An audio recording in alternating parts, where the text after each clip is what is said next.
Pernah nggak sih kalian sadar harga produk yang sama bisa berbeda di setiap kota lainnya? Misalnya skincare di Jakarta hanya 50.000, tapi di Jayapura bisa sampai 60.000. Nah, hal ini karena tiap daerah punya gaya hidup dan pola belanja yang berbeda. Jakarta itu pusat ekonomi dengan akses transportasi dan internet yang lancar. Sementara Jayapura punya kondisi geografis yang lebih menantang, jadi ongkos distribusinya lebih tinggi. Selain itu, faktor seperti jumlah penduduk, pendapatan, dan usia produktif juga berpengaruh pada daya beli. Infrastruktur yang bagus bikin harga barang lebih murah, dan akses internet yang cepat bikin orang semakin sering belanja online. Jadi, beda kota, beda gaya, beda belanja. Karena tiap daerah punya kondisi ekonomi dan teknologi yang unik. Oke, setelah ini kita membahas demografi Jakarta. Apa itu demografi? Demografi adalah studi ilmiah yang membahas tentang penduduk, struktur, dan distribusi. Demografi Jakarta didominasi oleh usia muda dan pekerja muda, yang dimana gaya hidup mereka yang praktis dan cepat, dan distribusi dan infrastruktur kita sangat mendukung. Contohnya ialah e-wallet yang digunakan sangat lumrah, digunakan sehari-hari di Jakarta. Dan juga produk industri juga berpusat di Jakarta dan wilayah-wilayah sekitarnya Jabodetabek. Juga internet, layanan juga kencang yang mendukung tentang e-commerce. Kota Jayapura merupakan kota berkembang dengan jumlah penduduk 405.000 jiwa. Kota ini masih memiliki akses yang terbatas dibandingkan dengan kota yang lain. Dengan jumlah penduduk demikian, masyarakat kota Jayapura cenderung memiliki gaya hidup dan ritme yang lebih santai, konsumsi yang lebih stabil, dan juga pengeluaran yang lebih mementingkan kebutuhan utama. Kebutuhan logistik dan infrastruktur di daerah Jayapura juga sebenarnya masih terbatas dengan ongkir yang tinggi dikarenakan akses dan juga kondisi geografis yang masih belum memadai. Masyarakat Jayapura juga lebih memilih berbelanja secara offline atau secara langsung dibandingkan secara online dikarenakan layanan jaringan yang masih susah dan juga pengiriman dengan biaya kirim yang tinggi. Jika dibandingkan dengan kota lain seperti Jakarta, kota Jayapura merupakan kota regional yang lebih menonjolkan landscape alam dan juga budaya Papua. Sedangkan kota Jakarta merupakan kota besar, kota metropolitan yang menunjukkan fungsi pemerintahan dan juga kepadatan bisnis dan transportasi. Dampak demografi terhadap kebiasaan belanja penduduk Jakarta dan Jayapura. Karena jumlah penduduk di Jakarta jauh lebih banyak dan tingkat urbanisasinya juga tinggi banget, masyarakatnya jadi lebih gampang akses ke teknologi dan platform belanja online. Pendapatan rata-rata orang Jakarta juga lebih tinggi, jadi daya belinya juga besar. Akibatnya cara belanja mereka cenderung cepat, praktis, dan beragam, dengan dominasi transaksi online dan konsumsi produk luar negeri.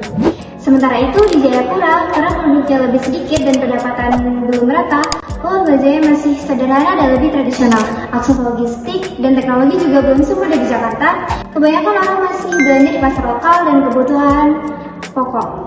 Jadi bisa dibilang minat belanja online lebih kuat di Jakarta dibanding Jayapura karena Jakarta punya penduduk lebih padat, penghasilan lebih tinggi, dan akses teknologi jauh lebih mudah. Nah, selain dampak demografi, ada pun dampaknya infrastruktur terhadap harga, varian, dan juga kanal belanja.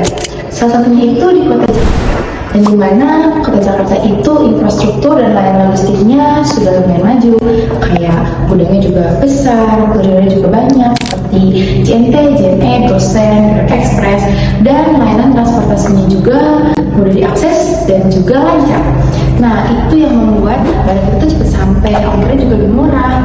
Tapi kebanyakan masyarakat di Jakarta lebih sering sekali berbelanja di online, yaitu karena selain lebih praktis, promonya juga lebih banyak. Saya sih yang nggak tertarik akan hal itu. Nah, kota pembandingnya itu adalah kota Jayapura, yang dimana infrastruktur dan logistika itu masih sangat terbatas, seperti gudangnya, kurirnya, dan akses jalur keluar masuk itu belum sebanyak dan sebesar di kota Jakarta, yang dimana akibatnya itu ongkirnya bakal jadi lebih mahal, terus juga pengirimannya lebih lama, dan varian produk-produknya itu juga tidak banyak.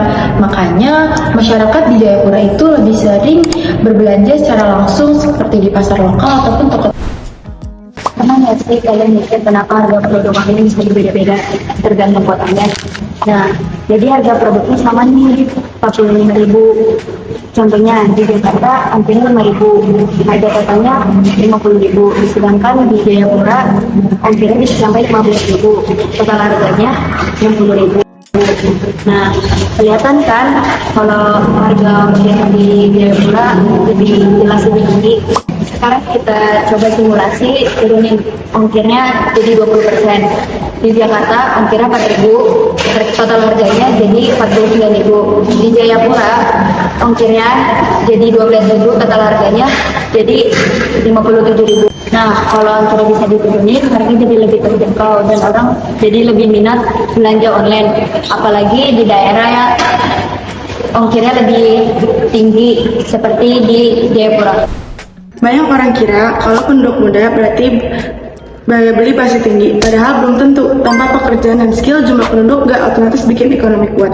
Lalu ada yang mikir infrastruktur itu cuma jalanan dan gedung. Salah besar, infrastruktur juga termasuk seperti internet, e-wallet, dan sistem logistik yang bikin belanja online lebih lancar. Terus banyak yang percaya kalau ongkir turun, harga barang juga ikut turun.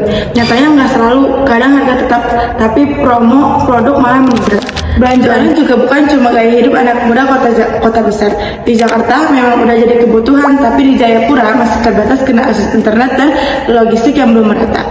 Intinya, demokrasi dan infrastruktur saling berkaitan. Tanpa dukungan teknologi dan distribusi yang merata, potensi ekonomi daerah nggak akan maksimal. Jadi kesimpulannya, di daerah dengan penduduk yang lebih rendah dibandingkan kota besar seperti Jakarta, pola belanja masyarakatnya cenderung lebih rendah dan hanya fokus ke kebutuhan utama. Belanja online sebenarnya sudah mulai dikenal, namun beberapa orang masih memilih untuk belanja langsung karena terdapat beberapa kendala, mulai dari layanan kurir yang masih terbatas, ongkir yang mahal, hingga jaringan internet yang belum merata.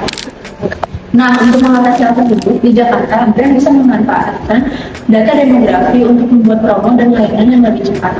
Sedangkan di Jayapura, kerjasama antara toko lokal dengan promosi lewat komunitas bisa membantu produk agar lebih dikenal. Pemerintah dan UMKM juga berperan penting untuk mengembangkan infrastruktur dan pelatihan digital. Jadi, yuk sama-sama dorong pemerataan ekonomi dengan memanfaatkan demografi dan memperkuat infrastruktur.